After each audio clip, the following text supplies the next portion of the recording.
Ishtarakshitam Patichutam Peshtarakshitam Vihestitam Tadvihatam Vinashati Vihestitam Vinashati Atyanata Pitadikshita Vane Vatanato Pedakshati Vane Gupta Shahato Najivati Grihe Vivastoschato Najivati Ichutam Tishtati Dishtarakshitam Ichutam Tishtati Dishtarakshitam Vihestitam Tadvihatam Vinashati Vihestitam Tadvihatam Shati Jivatyanata Pitadikshita Vane Vatyanapi Tatikshati Vane Vihe Vigupta Shahato Najivati Viptosya Hato Najivati.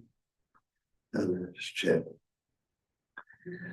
Patichutam Tishtati Dishtarakshitam Atichutam Tishtati Dishtarakshitam Vihestitam Tadvihitam Vinashati Vihestitam Tadvihatam Vinashati Ivati Anathopi Tatikshati Vane Vivatvanato Pitadikshita Vane Grihe Viguptosya Hatena Jivati Grihe Viguptosya Hatena Jivati Patichutam tishtati dishtarakshitam Patichutam Tishtati Dishtarakshitam Grihe stitam tadvihatam vinashyati Vihestitam Tadvihatam Vinashati Jivatyanato pitadikshito vane Jivatyanato Pitadikshita Vane Grihe viguptosya hato na jivati Vihe Viguptosya Hatena Jivati Patichutam tishtati dishtarakshitam Patichutam Tishtati Dishtarakshitam Grahestitam tat vihatam vinashyati Vihestitam Tadvihatam Vinashati Jivate anantopi tad ikshito vane Jivatyanato Pitadikshita Vane Grahe Vipitosya hato na jivati Vihe Viguptosya Hatena Jivati Pati on the public road. on the public road. Chutam some possession dropped. Some position dropped. Tishtati it remains. Dishtarakshitam Dishtarakshitam protected by destiny. protected by destiny. Vihe at home. At home. Itam all those situated. All those situated. Tadvihatam Tadvihatam struck by the will of the Supreme. struck by the will of the Supreme Vinashati vinashyati it is lost. It is lost. Jivati Jivati remains alive. remains alive Anatta api Anatapi although without a protector. although without a protector Tarikshitam Tadvikshama being protected by the Lord. being protected by the Lord Vane Vane in the forest. in the forest. Grihe Grihe at home. Ago Avigupta Avigupta well hidden and protected. well hidden and protected Asya of this one. of this one Hata Atra struck. Ra No, Ra not. Not Jivati Jivati lives. Lives. Sensation. Sometimes one loses his money on a public street where everyone can see it, and then his money is protected by destiny and not seen by others. Thus, the man who lost it gets it back. On the other hand, if the Lord does not give protection, even money maintained very securely at home is lost. If the Supreme Lord gives one protection, even though one has no protector and is in the jungle, one remains alive. Whereas a person well protected at home by relatives and others sometimes dies, and no one being able to protect him. To me, sometimes one loses his money on a public street. Sometimes one loses money on a public street. where everyone can see it. where Everyone can see it. And yet his money and every money is protected by destiny is protected by destiny and not seen by others. and not seen by others. Thus, the man who lost it So the man lost it, gets it back. gets back. On the other hand, On the other hand, if the Lord does not give protection, if the Lord does not give protection, even money maintained even money maintained very securely at home very securely at home is lost. is lost. If the Supreme Lord gives one protection, If the Supreme Lord gives one protection, even though one has no protector even though one has no protector and is in the jungle, and is in the jungle, one remains alive. one remains alive, Whereas a person whereas a person well protected at well home protected at home by relatives and By- others by relatives and others sometimes dies. sometimes dies. No one being able to protect him. No one being able to protect him. Prabhupada's purport. There are examples of the these are examples of the supremacy of the Lord. Our plans to protect or annihilate do not act, but whatever he thinks of doing actually happens. The examples given in this regard are practical. Everyone has had such practical experiences, and there are also many other clear examples. For instance, Prahlad Maharaj said that a child is certainly dependent on his father and mother, but in spite of their presence, the child is harassed in many ways. Sometimes, in spite of a supply of good medicine and an experienced physician, a patient does not survive. Therefore, since everything is dependent on the free will of the Supreme Personality of Godhead, our only duty is to surrender unto Him and seek His protection. Om Again to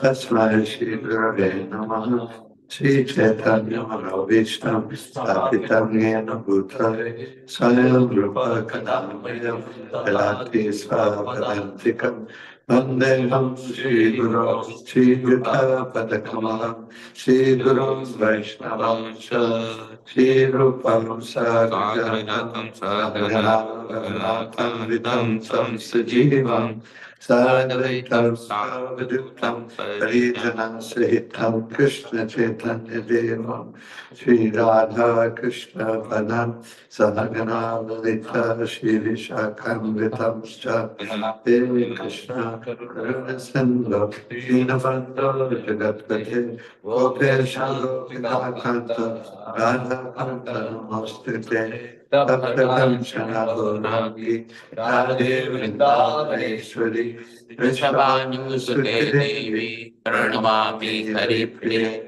Ansha Kapatarubhyasya Kripa Sindhubhya Evacha Patitanam Pavanebhyo Vaishnavebhyo Namo Namaha.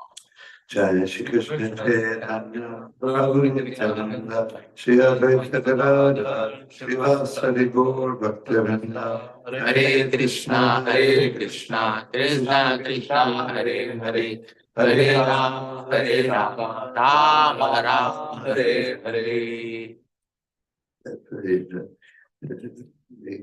Srimad Bhagavatam gives some very practical examples here. It makes it very, people will say, well, these things are like the example of losing your money on the street and going back to find it later, even though many other people had passed by, somehow nobody saw it and nobody picked it up. But one of the instructions from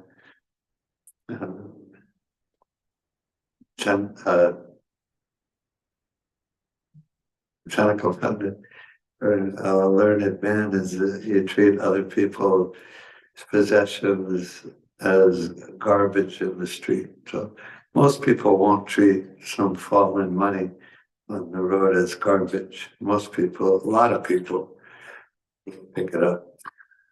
And of course, that brings up the example of So a little different point again, but then it brings up the example of the difference between the devotee, the Karmi Gani Yogi. karmic yogi, Bhakta. and yeah, you're walking along the street and you see somebody drop his wallet, drop his money on the street, and the renounced person, okay, well, that doesn't belong to me. I'll just leave it there. The karma will say, good money falling on the street. I'll pick it up. Good for me. And the devotee will say, the honest person will pick it up and just give it back to the person who dropped it. So the devotee is the person who uses everything in Krishna's service. Everything belongs to Krishna. Nothing belongs to you. Nothing belongs to Elon Musk. Nothing belongs to the King of England. Nothing belongs to the turtle in the swamp. Nothing belongs to me. Everything means everything. Everything doesn't mean almost everything or everything that belongs to somebody else, but not everything means everything. Everything belongs to Krishna and everything is meant to be used in Krishna's service. And that's why the devotees are happy. Because only the devotees can be happy because they're not stealing it. They're not stealing Krishna's property anymore. And they're not just leaving it alone. They're not dry renunciates. Prabhupada talks in various places, Shastra talk of the renunciation. The person just renunciation of thinking this doesn't belong to me, and not acknowledging or understanding that it does belong to God, not understanding that there is a supreme personality of Godhead. So just leave everything alone, no sense gratification at all. And so that's a dry. It's dry. Interesting. It's called dry. There's nothing. There's nothing to life. There's no God, and there's nothing for me either. So what's left? What's left? Dryness. What? Dryness. Dryness. Yeah. Okay, I gotta get up. I gotta do something, study the Vedas, or just go through the motions, but I can't have any sense gratification, and there's no God to worship and enjoy pastimes of kirtan with, or address the deities. There's nothing to do for God because there is no God. There's nothing for me. But what's left? There's nothing left. So only the person who tries to take everything for his own sense gratification, claim ownership over things, he's also can't be happy because it doesn't belong to him, and it doesn't it may gratify the senses, and there might be a little bit of thrill, a little bit of temporary so-called happiness, but there's no real happiness there because whatever sense gratification is from Dhanam, Janam, and Sundarim, there's a little bit of sense gratification there, but it doesn't go to the soul. It doesn't go to God. It doesn't go to the person who we actually are. It doesn't touch us. It doesn't actually touch us at heart. So there's no happiness there. There can't be any happiness there. Only the devotee can be happy because the devotee knows Krishna and uses everything in Krishna's service, including our own body, our own intelligence, our own money, so-called own money, so-called own house or family, use everything or engage everything in Krishna's service so we can be happy, because Krishna is happy with us. When Krishna is happy with us, then automatically we're happy. The example is if you if a person puts makeup on in the mirror, looking in a mirror, then their face becomes beautiful, materially speaking, and automatically the reflection of their face in the mirror becomes beautiful. So that's the example we use. Everything in Krishna's service and Krishna's pleased, so we automatically become pleased in Krishna's service. So the devotees are the only ones who can become happy and who can be happy. No one else can be happy. It's not a question of I don't have enough sense gratification, or I don't have the right kind of sense gratification. I don't have enough money. Whereas it's not a question of that. You can have all the sense gratification in the world, but it's just a law of nature. It's impossible to be happy with sense gratification, because that's the way that Krishna it's the way Krishna has designed the material world. It's not possible. It's meant and designed to frustrate us at every step. And we are frustrated at every step. Okay. Anyway, so this example of the money on the street, as opposed to keeping your money very securely at home, and so, or the person who it's the person who gets lost in the jungle. There's all kinds of stories of a person being lost in the jungle, or lost on an island at sea, even for many weeks or months, or even years, and then with no one, and somehow or other, sometimes even if they're little kids, sometimes they're found days later or even years later. There's even examples of children who are lost in the forest and they're taken care of by a family of apes. There's examples of that. On their own, they would have just died, but they were somehow taken in by this family of apes, and they survived. But Human child. Human child. yeah, human children. There's well documented cases of that. Huh.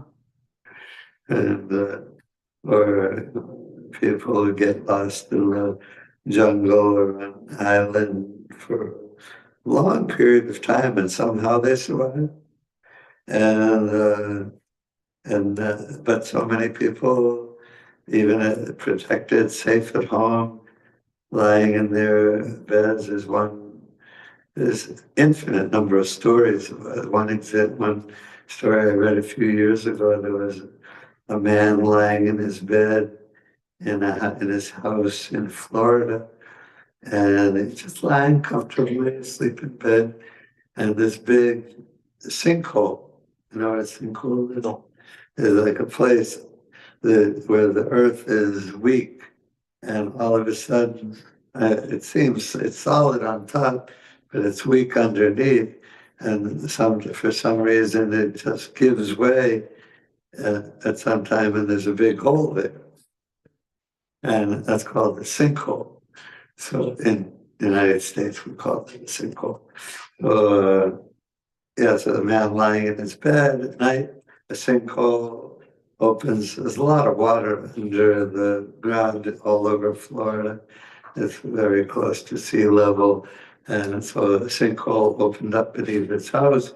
His house fell in the hole and he died. He thought, oh, I'm good.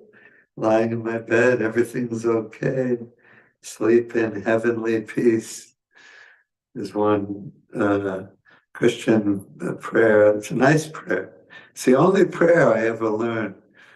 Somehow, my mother taught us when we were little kids. She kind of grew up a Catholic, and she was pretty much atheistic, but she still remembered her Catholic training from childhood. And there's one prayer, I don't know why she taught it to us. A kid prays, now I lay me down to sleep, I pray the Lord my soul to keep. If I should die before I wake, I pray the Lord my soul to take. Yeah. It's a nice prayer. All right, I have no idea why she taught us prayer. So I guess the atheism had really penetrated all the way to the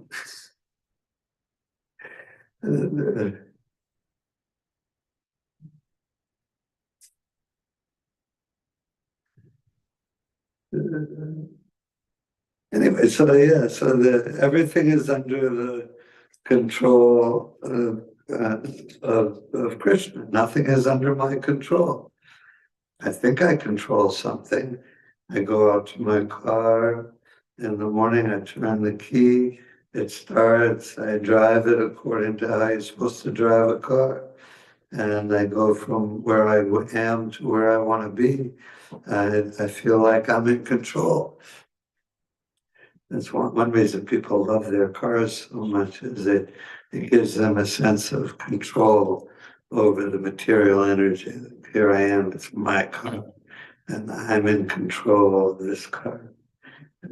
And people love their cars for a lot of different reasons, but that's one of the main reasons you feel like you're in control. But you're not in control. If I go like this, and I feel like I'm in control. I wanted to raise my hand a few inches, and I raised my hand, and I'm in control of my hand. I wanted to walk down the street, and I walked down the street. I'm in control of this part of my body. I am the body. So Krishna lets us feel like we're in control. If you're the king of a country, he lets you, the material energy lets you think or makes you think.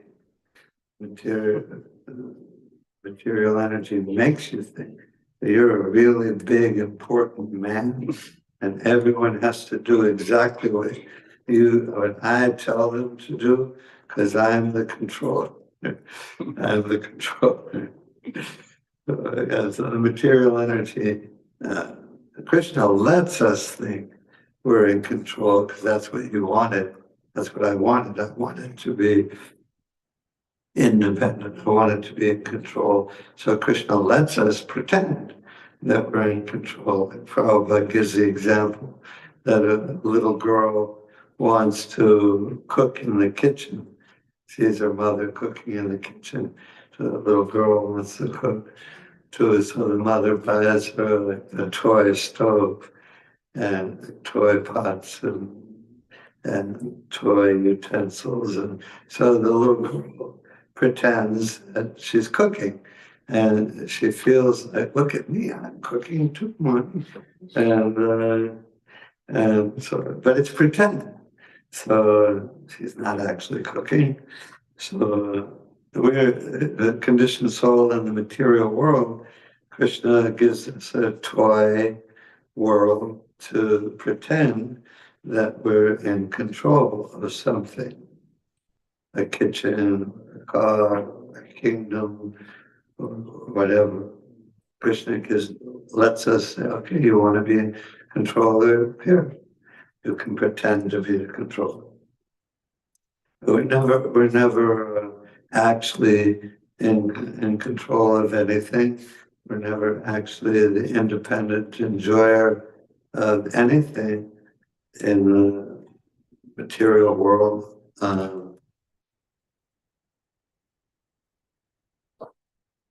That Krishna is always the supreme controller. And that statement, the previous verse is listening to, hearing yesterday, if one, it's Krishna's supremacy. Why does he act in this way when things go wrong? And the answer is that he can do so because he's God. He's the supreme. No one can question his activities. If one argues, what is the purpose of this sinful creation and annihilation?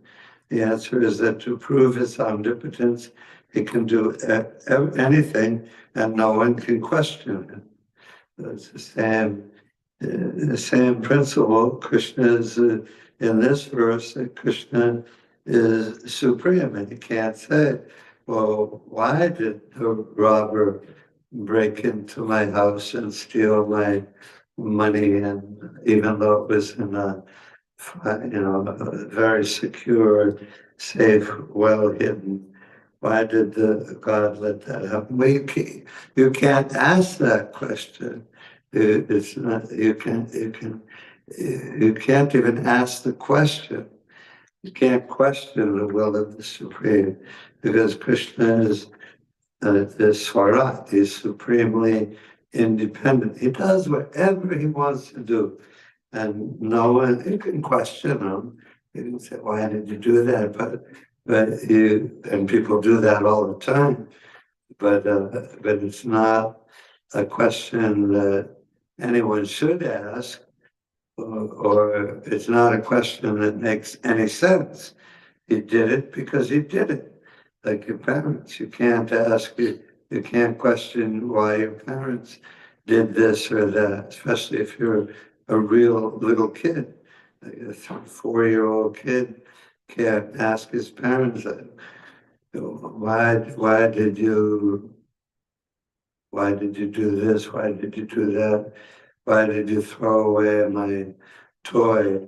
And the parents, they have no responsibility or obligation to answer the question. They may answer, or they may not answer, but they may answer, but they're not under any obligation to answer the children. And the parents may say like that. You can't ask me that. I do what I want to do within this house. I'm supreme for all intents and purposes. They are supreme within the house, within the family.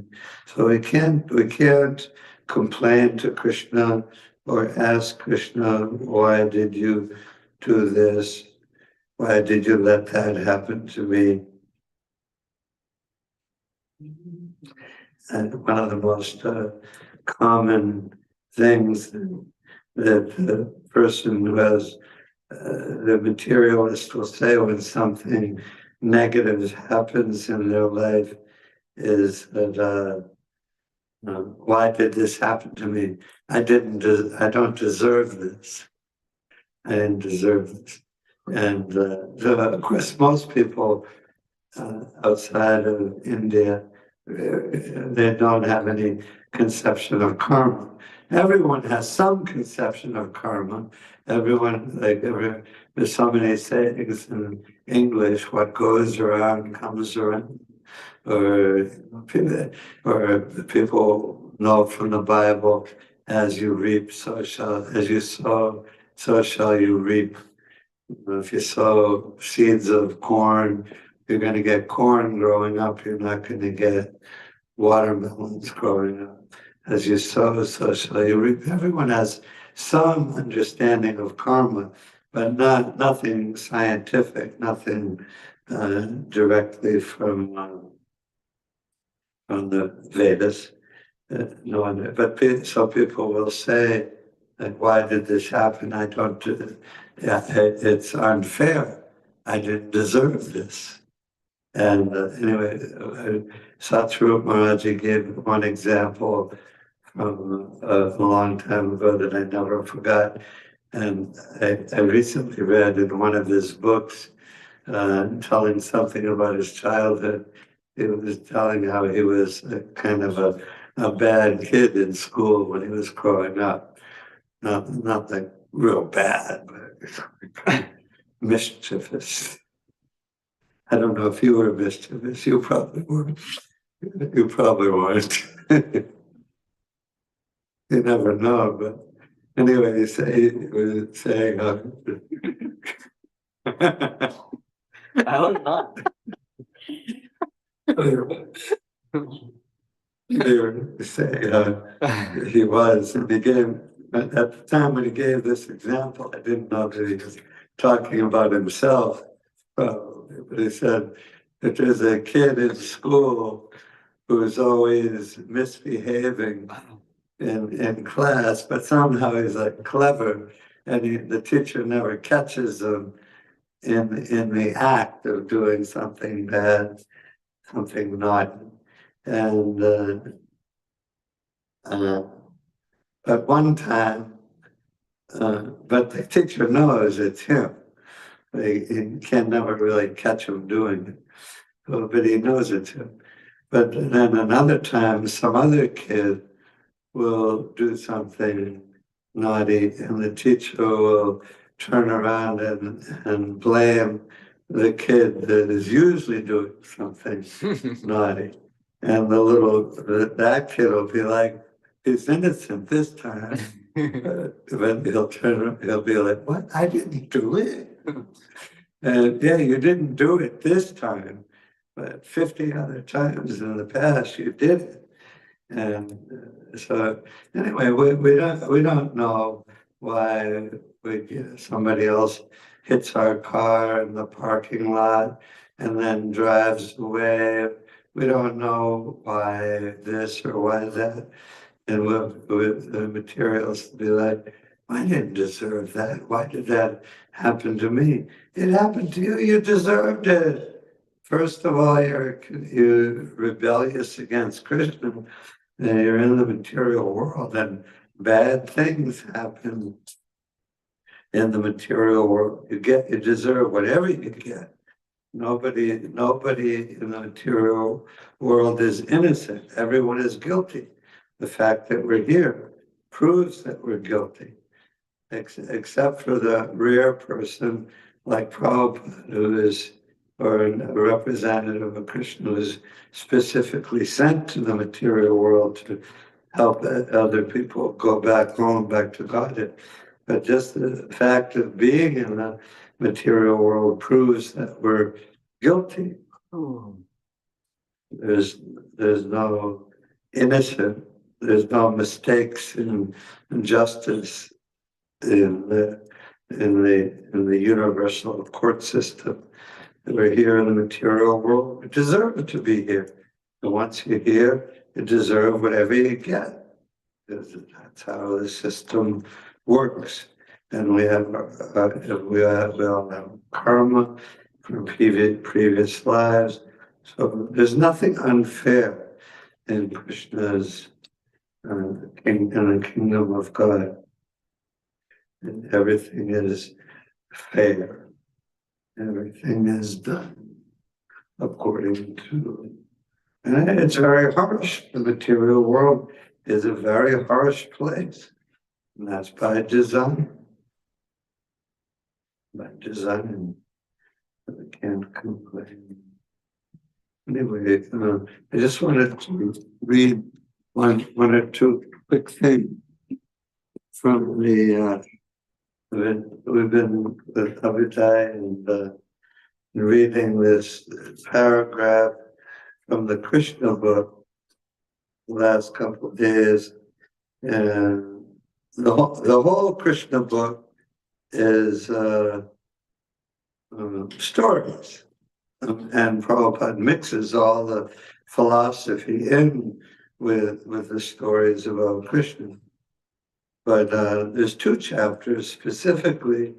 One is the description of autumn, and the other one is prayers by the personified Vedas which is a very long chapter itself, but the description of autumn and the prayers by the personified Vedas are just all philosophy, one philosophical point after another.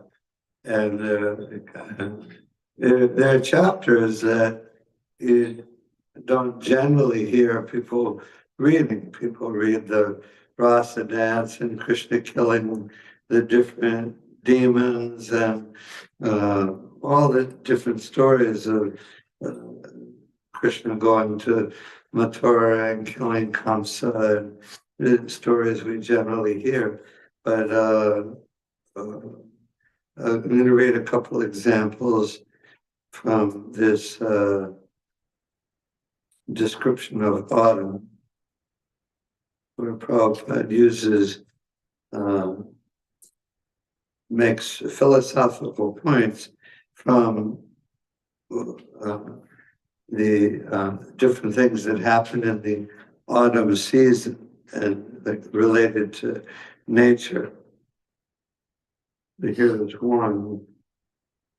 These are all really nice examples, like philosophical points that anyone can understand and relate to. They're very good for any kind of instruction or preaching purposes. Here's one. The symptoms of the rainy season may be compared to the symptoms of the living entities who are covered by the three modes of material nature.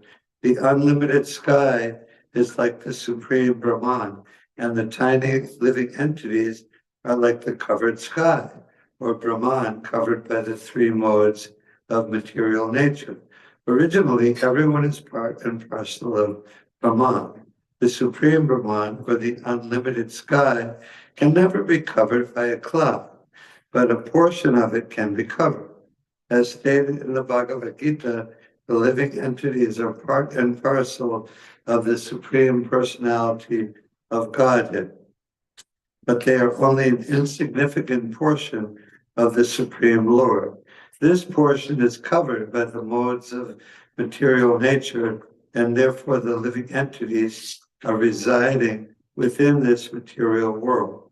The Brahmajyoti spiritual effulgence is just like the sunshine. As the sunshine is full of molecular shining particles, so the Brahmajyoti is full of minute portions of the Supreme Personality of Godhead. Out of that unlimited expansion of minute portions of the Supreme Lord, some are covered by the influence of material nature, whereas others are free. Clouds are accumulated water drawn from the land of the sunshine. Continually for 8 months, the sun evaporates all kinds of water from the surface of the globe, and this water is accumulated in the shape of clouds, which are distributed as water when there is a need. Similarly, a government exacts various taxes from the citizens, just as income tax and sales tax, which the citizens are able to pay by their different material activities. Agriculture, trade, industry, and so on. This taxation is compared to the sun's drawing water from the earth. When there is again need of water on the surface of the globe, the same sunshine converts the water into clouds and distributes it all over the globe. Similarly, the taxes collected by the government must be distributed to the people again as educational work, public work, sanitation work, etc. This is very essential for the good government. The government should not simply exact taxes for useless squandering. The tax collection should be utilized for the public welfare of the state. During the rainy season, there are strong winds blustering all over the country and carrying clouds from one place to another to distribute life-giving water to the needy living entities. Water is urgently needed after the summer season. And thus the clouds are just like a rich man who in times of need distributes his money even to the point of exhausting his whole treasury. So the clouds exhaust themselves by distributing water all over the surface of the globe. Anyway, there's example after example in the description of autumn. This one is mostly about the evaporating the water and distributing it again. And the example that's given is a government that's meant that every government collects taxes. And the whole idea of the taxes is that it's used to help the citizens, especially in times of need. Of course, in Kali Yuga, the taxes are collected and they go into to a large extent, they go into bank accounts of the government officials and this person and that person. And they give tax breaks to the big businesses who are already very rich, and it's just outright theft of the, and even if they're not, and then so on and so on. In Kali Yuga, everything is perverted, misused, including every government activity. One of the characteristics of in Kali Yuga, the 12th canto, 11th canto or 12th canto, 12th. is that in Kali Yuga, the government the taxation will, on one hand, the taxation will be so burdensome, and it's definitely like that in the United States and all over the world today. Pay taxes on everything, and on the other, and it's getting worse and worse. And on the other hand, the tax will be so burdensome, and on the other hand, the government will give less and less back to the citizens in terms of protection and social welfare activities and everything. The government, the citizens will become so frustrated that they'll just run off to the mountains. They're like, this is useless. This I can't. Nothing's coming right here. Anyway, so I encourage everyone to read the description of autumn, and I'm going to go to prayers by the personified Vedas next, which is incredibly dense and in depth with philosophical points, for like 70 pages. All glories to Srila Prabhupada. Yeah.